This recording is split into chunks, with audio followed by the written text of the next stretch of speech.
Tiene la palabra el diputado Jorge Enríquez.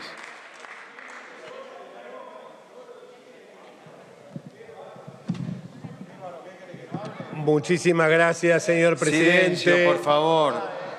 Silencio, por favor. Diputado, le voy a pedir que no dialoguen, por favor. Silencio. Tiene la palabra el diputado Jorge Enríquez. Gracias, señor presidente. Bueno, hoy he escuchado algunas expresiones en este recinto jurásicas, paleolíticas, siempre la misma cantinela de la sinarquía internacional, nunca haciéndose cargo que los problemas los tenemos los argentinos, que no vienen de una conspiración intergaláctica. He escuchado también hasta cotilleos de peluquería, un diputado que empezó a señalar ahí los problemas de las familias y pensaba, ¿por qué no ve los programas de la tarde, los chismes? Se sentiría muy a gusto allí. Pero venimos a tratar el presupuesto y el presupuesto es, como claramente sabemos, es la ley de leyes. No es una determinación meramente contable, sino que es un instrumento político. Es un instrumento en el cual se estiman los recursos que se van a aplicar a gastos que tienen que fijarse prioridades. Por eso es que se trata de un instrumento político. Este presupuesto tiene una característica que la definió muy claramente el ministro Guzmán. Es zaraza, es puro humo, cartón pintado, en dos direcciones. Primero, se trata de una mentira estructural, porque todos sabemos que por el famoso decreto 457-2020, el señor presidente de la República derogó en el jefe de gabinete un subordinado, un empleado suyo, o sea que Alberto Fernández delegó en Alberto Fernández, suma del Poder Público, la reasignación de las partidas presupuestarias. Teléfono para el jefe de gabinete, que se fije lo que va a firmar, porque dada su mediocridad intelectual es muy probable que si no está atento a lo que firma va a terminar fatigando a los tribunales de Comodoro Pi. Y a esa mentira estructural se le agrega la otra mentira, que es la mentira del contenido. ¿Cuál es la mentira del contenido? Y que realmente es una ficción porque todos los datos macroeconómicos son un puro relato. ¿Quién en su sano juicio, solamente un fanático, ni siquiera creo que un fanático kirchnerista, se puede creer que el dólar va a estar a 102 el 31 del 12 del 21, cuando hoy está a 190 o 200, el dólar real, el dólar que realmente no es el que está dibujado por el gobierno? ¿Quién en su sano juicio puede creer que va a haber un déficit fiscal, del 4,5% cuando hoy del PBI, cuando hoy el déficit fiscal está en el 8,5%? ¿Quién en su sano juicio puede entender que la inflación va a ser del 29%? ¿O quién va a creer que va a haber un crecimiento del 5% del PBI cuando la caída es del 12,5% este año?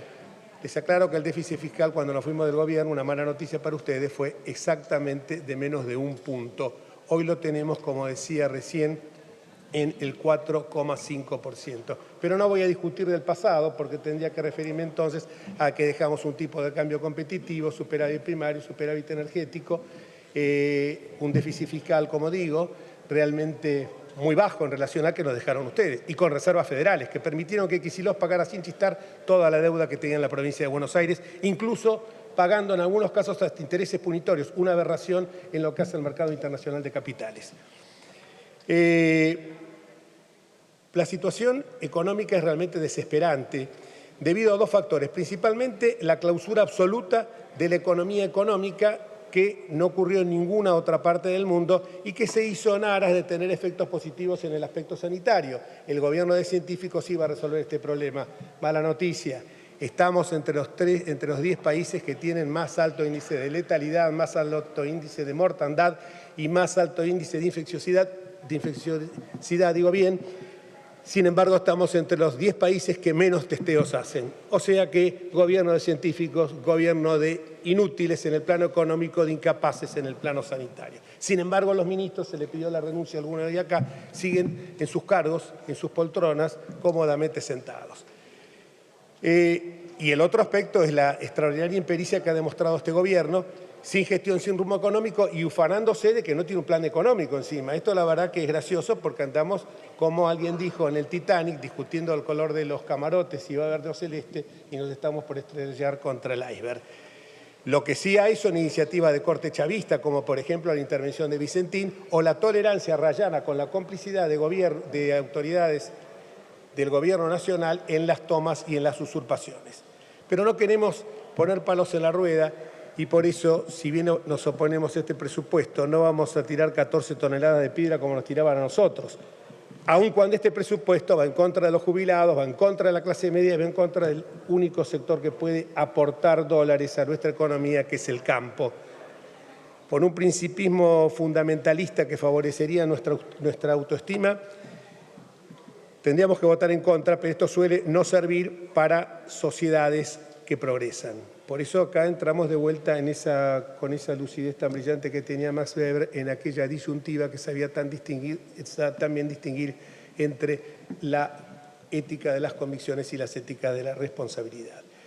Pero creo que la Argentina está enferma de ese pragmatismo justamente y no podemos legitimar nosotros que se siga siempre el procedimiento del látigo y la zanahoria, sobre todo porque durante nuestro gobierno devolvimos a las provincias un auténtico federalismo fiscal que no les hacía someterse, queda un poquito más todavía. Diputado, empezó a funcionar el contador 3 minutos más tarde. No, bueno, discúlpeme, señor presidente, pero lo que rige es esto. Recorrer el otro camino que es el de la Constitución. Las provincias, yo diría a muchos gobernadores que muchas veces nos crean en los cantos de sirenas, ni en promesas evanescentes, porque como en aquel famoso balde Gardel y Lepera, hoy un juramento, mañana una traición.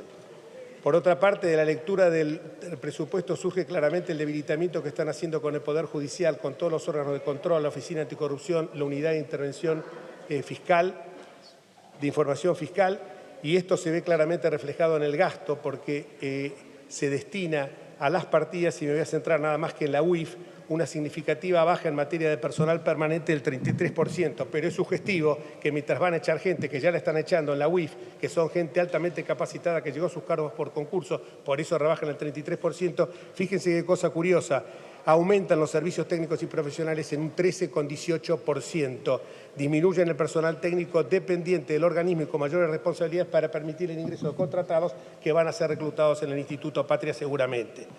Dado que tengo denunciados a funcionarios del Poder Ejecutivo y de otros organismos de control, mal podría yo votar a favor o abstenerme en este aspecto, el artículo 1 y el artículo 6, donde se habla de las partidas correspondientes respecto del presupuesto sin tener una actitud contradictoria con lo que vengo sosteniendo. Por eso, en este caso y respecto de esa partida, voy a votar en contra. Y terminando ya, señor presidente, todavía me quedan unos minutos. No le queda, diputado. Arrancó 2 minutos más tarde, mínimo 3 minutos más tarde el contador. No, porque usted discutió. Bueno, sigamos, si no perdemos tiempo, más tiempo perdemos. En ese marco aparece ayer, no más, la vicepresidenta con una carta muy curiosa. Es la que, por un lado, afirma que el presidente es Alberto Fernández, pero para deslindar su responsabilidad en esta catástrofe, sugiere, por el otro, la necesidad de un acuerdo nacional. Yo pregunto, ¿podemos ser tan ingenuos de pensar que una persona que su espíritu acuerdista no ha guiado jamás sus acciones en política va a cumplir con un acuerdo? Si realmente quiere alcanzar ese consenso, lo que tendría que hacer ella es primero desactivar la reforma judicial, desactivando el plan de impunidad para ella, sus secuaces y para todo su círculo íntimo. Las persecuciones incoadas desde el Ministerio de la Venganza y de la Impunidad contra los jueces, tomando como ejemplo Leopoldo Bruglia, Pablo Bertuzzi, Germán Castelli, con 13 procurador ejemplar, que es Eduardo Casal, y por supuesto también desarticulando el artefacto goebbeliano, que es el nodio para perseguir a no solamente periodistas, sino también la libertad de expresión. Concluyo, señor presidente, los acuerdos básicos ya están formulados en la Constitución Nacional. Si tan solo ella diera señales de respeto a la Constitución Nacional, se habría despejado prácticamente todo el camino. Y para el resto de los acuerdos no hace falta generar organismos que van a evocar necesariamente un acuerdo corporativo. Queremos un acuerdo republicano, que el acuerdo sea en el Congreso Nacional, que no sea a través de corporaciones. Si acepta esas premisas fundamentales y se devuelve la confianza a las instituciones, al respeto con instituciones fuertes. Diputado, le pido por favor. Ya termino. Pero le pido, por favor, lleva más de 7 minutos, 10 minutos lleva. Para que simplemente, señor presidente, para que se genere un marco de estímulos, que se puedan lograr inversiones, se pueda lograr un empleo genuino, en fin, toda una lista de cuestionamientos que evidentemente no están en la hoja de ruta del kirchnerismo. Bajo estas condiciones básicas serán bienvenidos todos los acuerdos. Si no, no habrá ningún acuerdo posible, porque para nosotros, señor presidente, la Constitución, el Estado de Derecho y la República no son negociables. Gracias, señor presidente. De nada, diputado.